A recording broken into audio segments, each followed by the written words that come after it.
Assalamualaikum warahmatullahi wabarakatuh.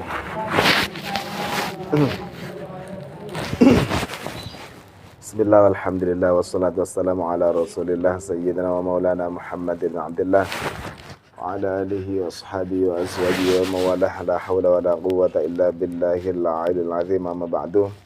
Hadratul muhtaramin, para ibu-ibu saya, jamaah majelis ta'lim as-Sa'diyah Blandongan, Kota Pasuruan rahimakumullah. Syukur alhamdulillah pada sore hari ini kita semua masih diparingi kesempatan oleh Allah Ta'ala, ditakdirakan sakit kembal-kembal malih untuk mendatangi majelis-majelis ilmu seperti pada sore hari ini. Mudah-mudahan saya sakit istiqomah, mudah-mudahan amal soleh ini sakit dados tambahan amal baik kita nanti di akhirat. Salatullah wassalamuhu, marilah kita haturkan kepada junjungan kita Nabi besar Muhammad sallallahu alaihi wasallam. Mantar muka saya diakui mati kanjeng Muhammad, mantar muka saya ansal syafaati kanjeng Muhammad. Amin amin Allahumma amin. Para ibu-ibu saya yang mulia, saderenge pengawasan dipun milai, monggo dipun bikak kalian maos suratul Fatihah dengan harapan mudah-mudahan ngaos kita santen menika saged dados ilmu ingkang manfaat, ingkang barokah fid dini wa dunya wal akhirah. Ala hadhihi niyyah wa ila hadratin Nabil Mustafa sayyidina Maulana Muhammadin sallallahu alaihi wasallam wa ala alihi wa dzurriyyati ajmain. Subhanallahi wa li asyhadul qadir jilani radhiyallahu an wa khusun la muallifi hadzal kitab Fathul Qarib al-Mujib Syekh Imam Al-Alim Al-Allamah Syamsuddin Abi Abdullah Muhammad bin Qasim Syafi'i wa sallallahu jami'il masayin sajri awalan wa akhiran wa sallallahu ramiyah hadasuran wa ila jami'i jamaah majelis ta'lim as-Sa'diyah Blandongan biniyati du'a al-qabul syai'ulillahu lahumul Fatihah. Bismillahirrahmanirrahim. Alhamdulillahi rabbil alamin, arrahmanirrahim, maliki yaumiddin, iyyaka na'budu wa iyyaka nasta'in, ihdinas siratal mustaqim, siratal ladzina an'amta 'alaihim ghairil maghdubi 'alaihim waladdallin. Rabbi ighfirli wa liwalidayya wa lil mu'minina amin. Bismillahirrahmanirrahim. Nawaitu ta'alluma li'ala'i kalimatillah. Qala al-musannifu rahimahullahu wa nafa'ana bi ulumi fid dharain amin. Melanjutkan keterangan yang kemarin, yaitu seputar syarat-syarat sahnya salat yang jumlahnya ada 5. Sekarang yang nomor 4, yaitu warrabi'u al-ilmu bidukhulil waqti aw dhanna dukhulahu bil ijtihadi. Syarat sahnya salat yang nomor 4 yaitu mengetahui masuknya waktu atau menduga bahwasanya waktunya itu sudah masuk dengan ijtihad, dengan memakai ijtihad. Ijtihad niku penuh dengan usaha, berusaha untuk mencari tahu bahwasanya waktunya sholat ini sudah masuk. Lek sak mangkin waktu sholat itu bisa dilacak atau bisa diketahui dengan HP. Kuatos betul-betul HP, kuatos betul-betul langgar musola, jenengan bingung iki wis lebu asar apa dereng. Bingung, tanglet tiang mboten enten sing badhe tangleti. Falau shalla bi ghairi dzalika lam tasihha sholatuhu. Apabila ada orang sholat tanpa mengetahui masuknya waktu atau tanpa mencari tahu bahwasanya waktu sholat sudah masuk atau belum, lam tasihha sholatuhu, maka sholatnya orang tadi itu dianggap tidak sah. Wa in sodafal waqta, walaupun dugaannya benar. Wes sawe pokoknya masuk kaya iki wis langsung sekarepan, tepak-tepakan.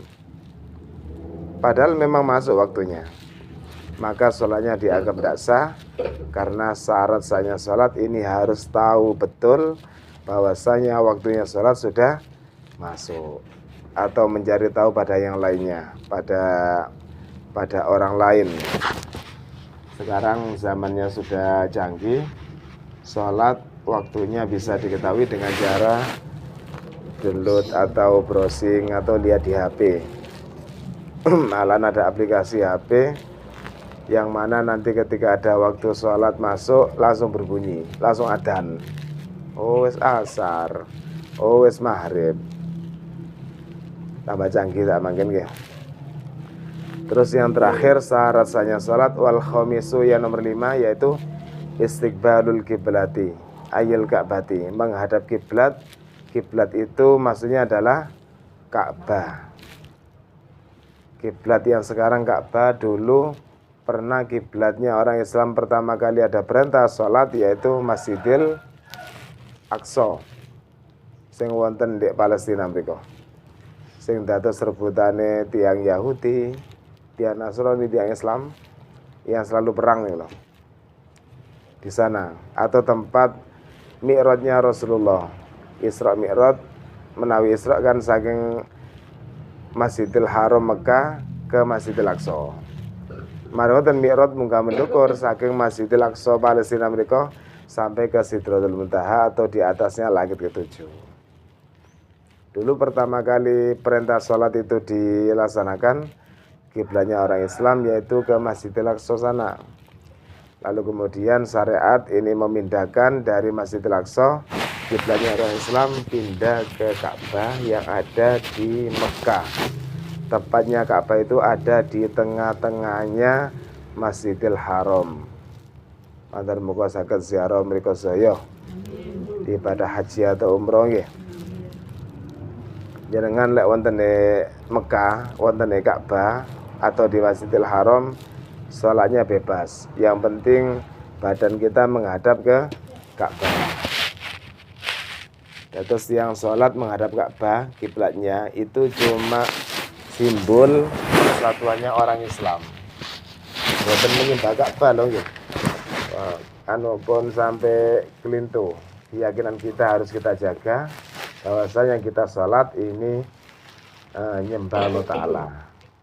Perkara kita diperintah untuk ngadep kiblat bukan berarti kita ini menyembah kiblat atau menyembah Ka'bah, tapi biar seragam seluruh umat Islam kalau sholat niku ngadepi teng Ka'bah.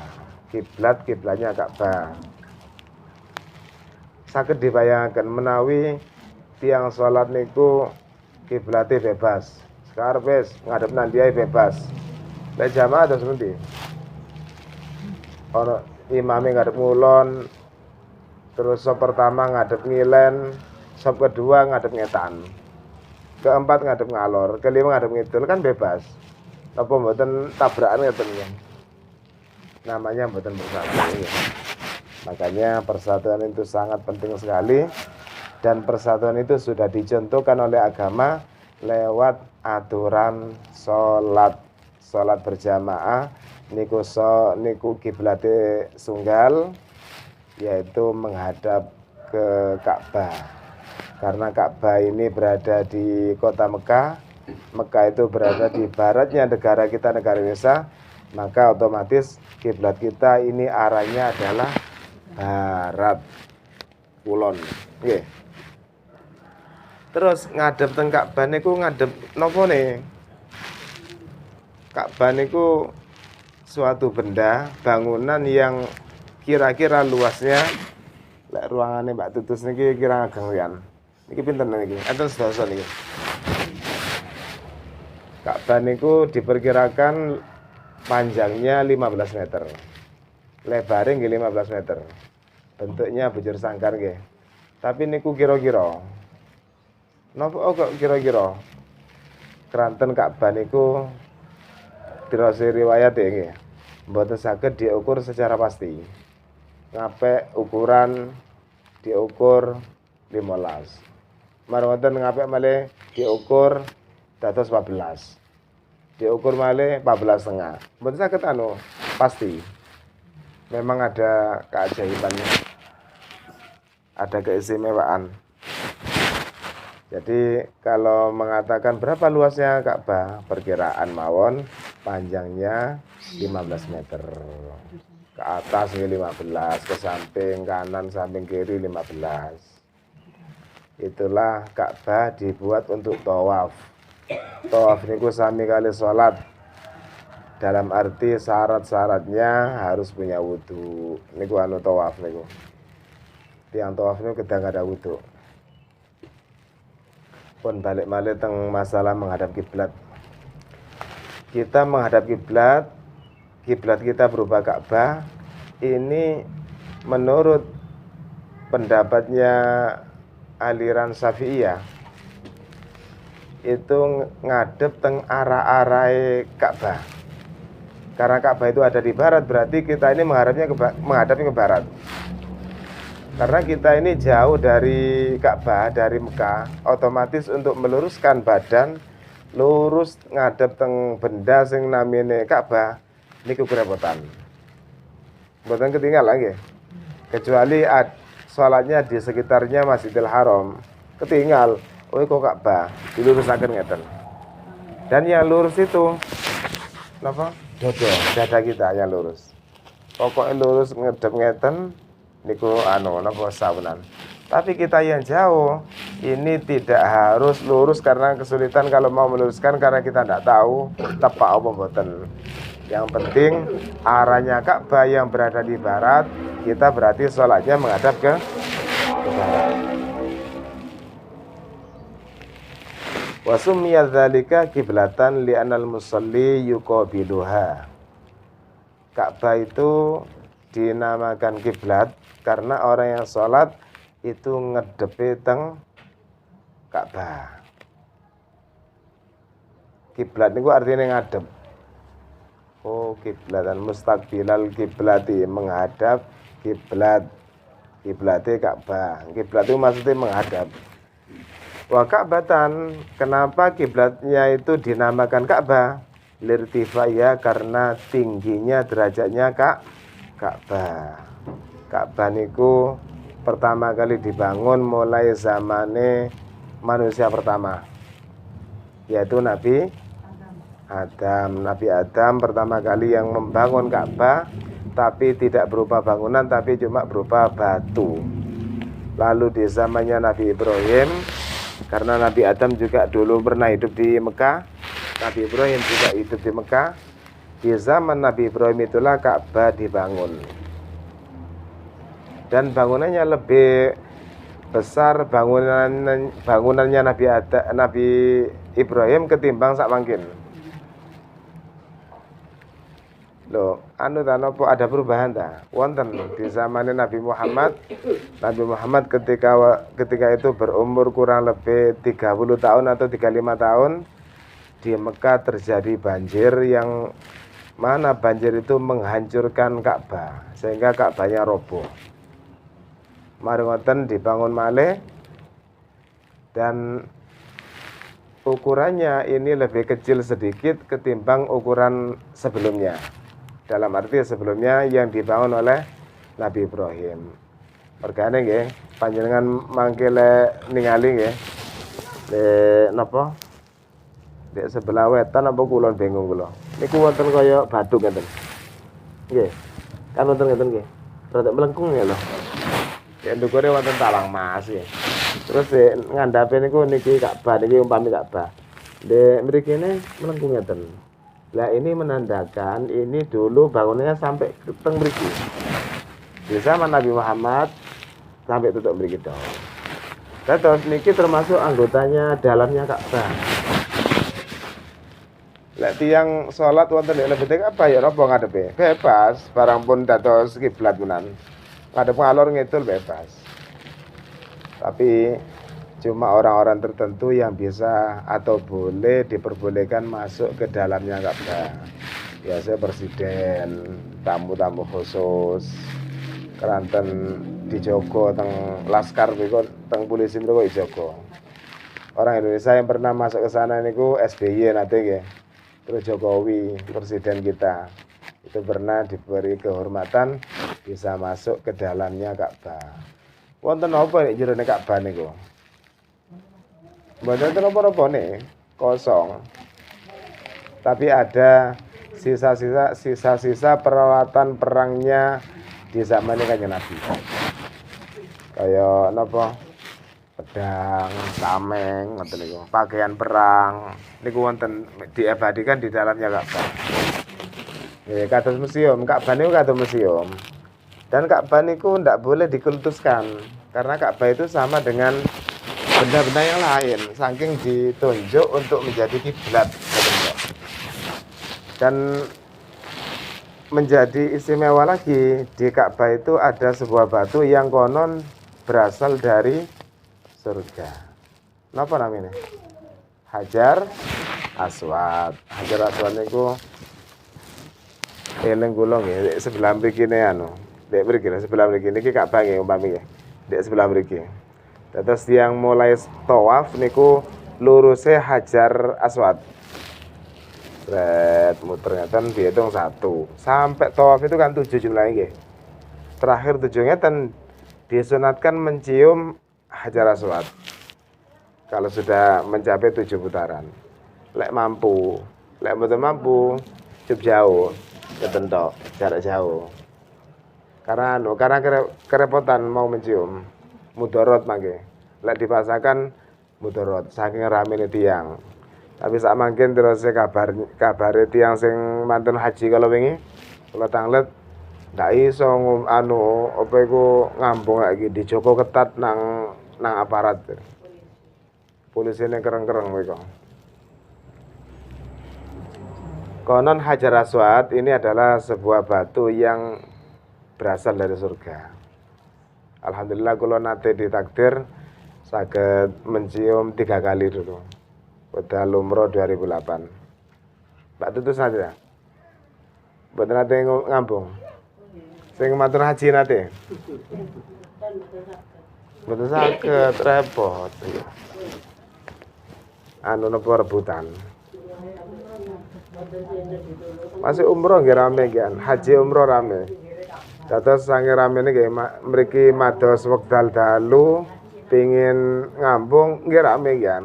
Karena yang ingin malam hari juga banyak. Terus rame terusan.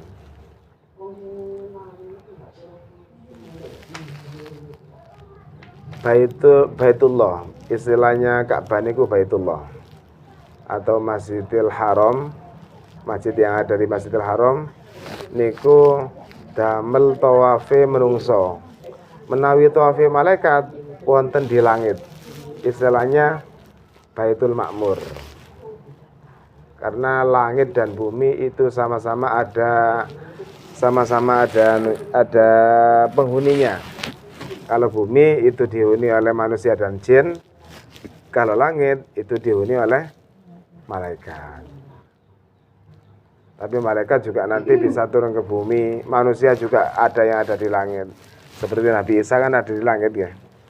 Sampai sak mangkin tasik wonten tasik gesang. Nanti menjelang hari kiamat akan diturunkan oleh Allah Ta'ala. Pun balik-balik tentang masalah kiblat. Wastiqbaliha bis sodri. Menghadap kiblat yaitu Ka'bah itu yang menjadi ukuran atau patokan adalah dada kita. Syartun liman qadaru alaihi. Itu menjadi syarat bagi orang yang mampu untuk menghadap kiblat. Terus melayu salat niku yang jadi patokan pokoknya dodo mriki mboten obah. Mboten ngenten salat dosa. Tapi lek jenengan goyang sampai ngeten batal salatnya. Karena syarat sahnya ini tercoreng atau syarat sahnya mboten terpenuhi, yaitu kita dianggap tidak menghadap kiblat. Besok mawon nggih. Karena yang jadi acuan adalah dada, maka ketika ada orang sholat mari ngoten noleh. Lek noleh niku napa nih? Sirah nggih. Noleh ngeten, durung wayahe salam noleh ngeten. Toleh ngeten. Niku mboten batal salate. Tapi makruh. Noleh mendukur, noleh ngeten. Tapi dene pasti ngeten. Salatnya orang tadi niku tetap sah. Atau kakinya, kakian lurus ngeten nggih. Dingenekno. Mboten napa-napa, karena yang jadi ukuran adalah dada kita tetap fokus menghadap kiblat. Karena demikian, maka orang yang salat itu diakhiri kali salam. Niki sering kejadian. Kalau praktekaken nggih. Tahiyat akhir niki nggih. Fil alamina innaka hamidum majid. Sadurunge mau salam jenengan oleh dhisik ngeten pisan. Fil alamina innaka hamidum majid. Assalamualaikum. Ngeten lho niki berubah niki. Batal bener. Tapi lek jenengan mau salam riyen. Fil alamina innaka hamidum majid. Assalamualaikum warahmatullahi ngeten. Mboten batal. Karena sudah selesai salatnya. Nggih, menoleh dalam salam niku sunat hukumnya. Karena salam niku termasuk rukun qauli, rukun sing bangsa ucapan. Mergane lek enten tiyang salat fil alamina innaka hamidum majid. Maksudnya to, assalamualaikum warahmatullahi mboten oleh. Niku sah. Salate pun buyar benar. Tapi mboten nasal kesunahan. Eman nggih. Maos mawon. Salam pertama disunatkan menoleh ke kanan. Terus sunat salam kedua. Salam pertama wajib nggih. Rukun. Terus untuk salam kedua niki sunat. Salam kedua.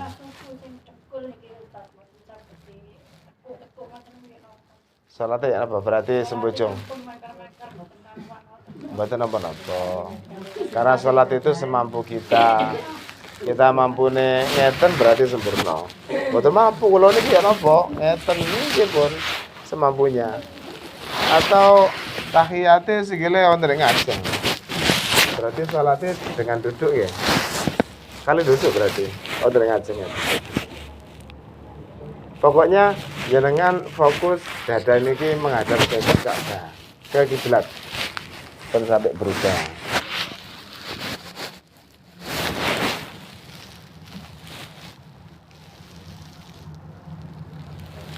Terus boleh orang itu sholat tidak menghadap kiblat itu ada di dua tempat. Tapi niki kula jelasaken pertemuan malih mawon nggih, keranten niki panjang niki. Masalah menghadap kiblat itu menjadi persyaratan sahnya sholat, tapi ada pengecualian dua niku napa? Kita bahas di pertemuan yang akan datang. Kata sinetron bersambung nggih. Monggo saderenge ditutup menawi wonten sing badhe dirembuk-rembuk dalem aturi. Monggo seputar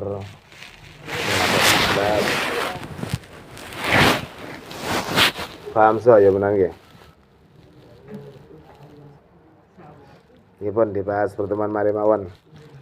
Mantar muga ngaos kita sonten menika saged dados ilmu ingkang manfaat, ingkang barokah fid dini wa dunya wal akhirah. Saking kula menawi wonten salah lepat nyuwun agungipun pangapunten wa akhiran. Wallahul muwaffiq ila aqwamit thoriq. Assalamualaikum warahmatullahi wabarakatuh.